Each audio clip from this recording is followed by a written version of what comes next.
അധികം ചെറുതാക്കിയിട്ടില്ലല്ലോ. ആ, നല്ല കവിതാത്മകമായ കട്ടിങ്. ഇനി കുറച്ച് വെളുത്തുള്ളി എടുത്ത് തൊലി കളയണം.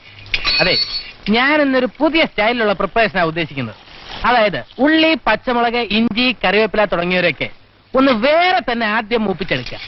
എന്നിട്ട് അരപ്പ് ചേർക്കാതെ ഉപ്പും ചെറുനാരങ്ങാ നീരും ചേർത്ത് ഇറച്ചി മൃദുവായി ഒന്ന് വേവിച്ചെടുത്ത് ഇളക്കി കുറച്ച് കുരുമുളക് പൊടിയൊക്കെ വെതറി നല്ല കച്ചകച്ചാന്ന്.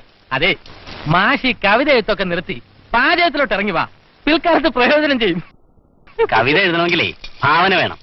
അതില്ലാത്തവന്മാരാണ് ഇതുപോലെ ഇറച്ചി വേവിക്കുന്നതിനെ പറ്റിയും അത് കച്ചകച്ചാന്ന് കുരുമുളക് വെതറുന്നതിനെ പറ്റിയൊക്കെ പറഞ്ഞുകൊണ്ടിരിക്കുന്നത്. എന്റെ ബ്ലേഡ് കണ്ടോ? ആ, ഗോലക്ഷ മാഷേ, ഈ അരി അറിയാനെങ്കിലും ഒന്ന് സഹായിച്ച്. എന്റെ ബ്ലേഡ് കണ്ടോന്ന്? കണ്ടു. എവിടെ കണ്ടു?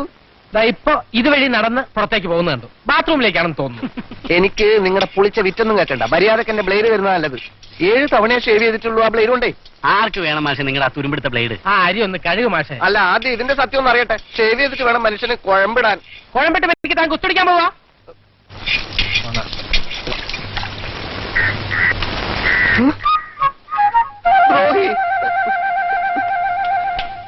ഈശ്വര, എന്റെ ബ്ലേഡ് അല്ലേ ഇത്? നഖം വെട്ടിയ ബ്ലേഡ് കൊണ്ട് ഞാനിനി എങ്ങനെ ഷേവ് ചെയ്യും? ആഹാ, ഇത് മാസ്റ്റർ ബ്ലേഡ് ആയിരുന്നു. ഞാൻ വിചാരിച്ചു എന്റെ ഒരു സാധനം. അയ്യോ, എന്റെ കാല് കുറഞ്ഞല്ലോ. തല തല്ലിക്കൊല്ലും. പിടിച്ചോളെ.